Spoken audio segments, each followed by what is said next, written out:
વડોદરા જિલ્લા ભાજપ પ્રમુખ સતીશ પટેલ દ્વારા ધમકી આપવામાં આવી છે।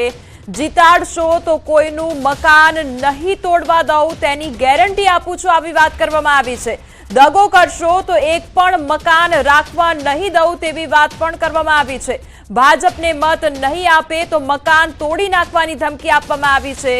આમ આદમી પાર્ટી ઉમેદવાર મોહમ્મદ સિંધી પર આકરા પ્રહાર પણ કરવામાં આવ્યા છે। કરજણમાં નગરપાલિકાની ચૂંટણી છે અને આ દરમિયાન વોર્ડ નંબર 7માં પ્રચાર માટે પહોંચેલા સતીશ પટેલે આ વિવાદિત નિવેદન આપ્યું છે। તેમના દ્વારા સ્પષ્ટપણે ધમકી આપવામાં આવી છે કે જો ભાજપને મત આપશો તો ઘર બચી જશે અને ભાજપની વિરુદ્ધ જશો, ભાજપને મત નહીં આપવામાં આવે તો એક પણ ઘર નહીં રહેવા દઉં તેવી ધમકી આપી છે। तो मित्रों હું એટલી ગેરંટી આપું કે કોઈનું મકાન નહીં તોડવા દો, એની જવાબદારી હું લઉં છું। और સાથે સાથે એટલું પણ કહું છું કે જો અહીંયા મને દગો કર્યો તો કોઈનું મકાન પણ નહીં રાખવા દો, એ પણ ગેરંટી આપું। તમારી સાથે સતીશ પટેલ પોતે જ જોડાઈ ગયા છે। સતીશભાઈ, સૌથી પહેલા તો ન્યૂઝ 18 માં આપનું સ્વાગત છે। આપનો વિડીયો અમારા સ્ક્રીન પર ચાલી રહ્યો હતો। આપે કહ્યું કે કોઈનું ઘર નહીં રહેવા દઉં જો મત નહીં આપો તો। આ કેવી વાત આપના દ્વારા કરવામાં આવી છે? અમે એવું નથી કીધું ભારતીય જનતા પાર્ટી કોઈને પણ ઘર વગરના રહેવા દેતા નથી, બધાને મકાન આપે છે, શૌચાલય આપે છે, એવી વાત કરી હતી। પણ જે ગેરકાયદેસર સરકારી જમીન પર જે મકાનો બનાવ્યા છે એના માટેની મેં વાત કરી છે અને એમને બાકીના કોમ્પ્લેક્સો બનાવીને મકાનો પણ આપીશું, પણ ભારતીય જનતા પાર્ટીને મત આપો નહીં તો ગેરકાયદેસર જે મકાનો છે એ મકાનો સરકારી જગ્યાને દબાણમાં બનાવ્યા છે એ મકાનો તોડવાની વાત કરી છે। સતીશભાઈ, એટલે એમાં સ્પષ્ટ આપે વાત કરી છે કે જો મત આપશો તો ઘર બચી જશે, જો ભાજપ વિરુદ્ધ જશો, મત નહીં આપો તો મકાન તૂટી જશે। એટલે આમાં ગેરકાયદેસર મકાનો, કાયદેસર મકાનો તેનો કોઈ ઉલ્લેખ નથી અને મત માંગતી વખતે આ પ્રકારની વાતો યાદ શા માટે કરાવવી પડે છે? એવી વાત જ નથી। એમને પાકા મકાનો 512 ત્યાં પણ બનાવ્યા છે, બીજા નવા કોમ્પ્લેક્સ બનાવીને એમને નવા મકાનો આપીશું, પણ ઘર અત્યારે જે જમીન છે એ જમીન પર જે છે એ ખોટી રીતે બાંધેલા મકાનો તોડવાની વાત કરી છે। સતીશભાઈ, એટલે મત જે માંગવાના છે પ્રજા સમક્ષ ઉતરવાનું છે અને જ્યારે પ્રજા સમક્ષ ઉતરતા હોય છે ત્યારે અન્ય કોઈ એવા મુદ્દા નથી રહ્યા કે પછી આ પ્રકારની વાતો કરવી પડે છે?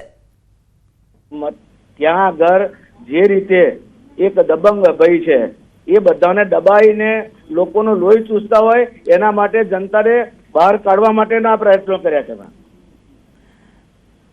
જી સતીશભાઈ, આપણી સાથે અમીર રાવત પણ જોડાઈ ગયા છે।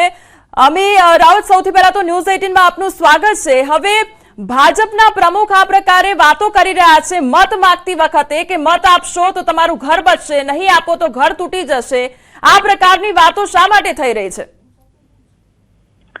એક પ્રકારની સરમુખત્યારશાહી અનડિક્લેર્ડ ઇમરજન્સી દેશમાં ચાલી રહી હોય એવું લાગે છે। ચૂંટણી ટાણે જો શહેર ભાજપના પ્રમુખ આ રીતના નિવેદન કરતા હોય તો આ કોઈ બી રીતે ચલાવી શકાય નહીં, કારણ કે આ તો ઇનડાયરેક્ટલી લોકોને ધમકી આપીને વોટ લેવાની વાત થઈ અને આ જ રીતની વાત પહેલા અગાઉ જ્યારે વડોદરામાં ઇલેક્શન હતા ત્યારે પ્રધાનમંત્રી નરેન્દ્ર મોદીએ બી કહેલા કે ભાજપને તમે વોટ નહીં આપો તો હું 1 રૂપિયાની ગ્રાન્ટ વડોદરા શહેરમાં નહીં આપું। એટલે ક્યાંક આ બધું ઉપરથી જ એમને વારસામાં મળી રહ્યું છે, એમના મોટા નેતાઓને ફોલો કરે છે, ભાઈના વડોદરા શહેરના નેતાઓને એમની ગુડ બુક્સમાં આવવાનો પ્રયત્ન કરે છે, પણ જે રીતની ધમકી આપવામાં આવે છે જો નડિયાથી તળિયા સુધી એમની અત્યારે સત્તા છે તો સતીશભાઈ પણ આપણી સાથે ફોન લાઈન પર જોડાયેલા છે। તો સતીશભાઈ, સીધો જ આરોપ એવો મૂકવામાં આવી રહ્યો છે કે ધમકી આપીને આ વોટ લેવામાં આવે છે દર વખતે। ક્યાંક એમને આમાં એમની કાર્યવાહીમાં ચૂક થયેલી છે। સરકારી જમીનમાં ગેરકાયદેસર રીતે બનાયેલા મકાનની વાત કરી છે।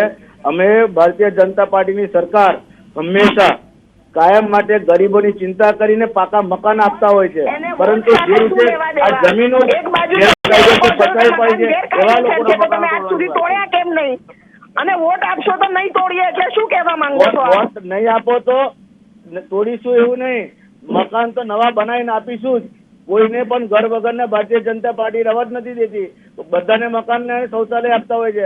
અમને વોટ નહીં આપો તો તોડશું એવું આપનું એવું નિવેદન હોય તો એનો સીધો મતલબ છે કે અમને વોટ ના આપો તો તમને બેઘર કરી દઈશું. વોટ આપે કે ના આપે, એ લોકોને 512 જેવા મકાનો બનાવ્યા છે. પણ ભાષણમાં એવું તો નહોતું બોલાયું કે અમને વોટ આપો કે ના આપો, આ જગ્યા તમે ખાલી કરાવીને જઈશું. એ રીતની જાહેરાત નહોતી. આપની સ્પીચમાં જો એ રીતની જાહેરાત હોત તો આ ચર્ચાનું સ્થાન જ ના હોત. સતીશભાઈ, આપને અવાજ આવી રહ્યો છે?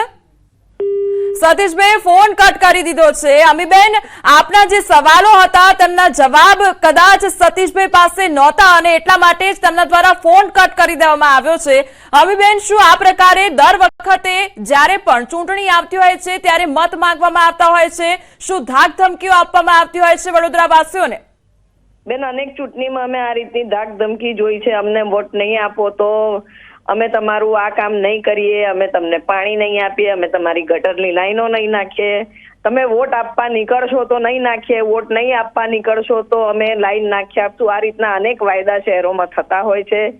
અમુક પર્ટિક્યુલર વસ્તી જ્યાં એમને વોટ નથી મળતા એવા બૂથો પર કામ બી નથી કરતા ચૂંટણી પછી, અને એમને ધમકીઓ પણ આપવામાં આવે છે કે તમે અમને વોટ નહીં આપો કે તમારા બૂથ પરથી અમારે પ્લસ નહીં નીકળે તો અમે તમારા કામ ભવિષ્યમાં નહીં કરીએ. આ આડકતરી રીતે ગુંડાગર્દી કહેવાય અને માફિયાગીરી કહેવાય. આ કોઈ બી રીતે સાંખી લેવાય નહીં અને ચૂંટણી કમિશને બી આ બાબતે ધ્યાન દેવું જોઈએ કે આ તો સીધી ધમકી આપીને વોટ લેવાની વાત ચાલી રહી હોય તો ચૂંટણી કમિશને બી આના પર ડોક્ટર વિજય શાહ પર એક્શન બી લેવી જોઈએ.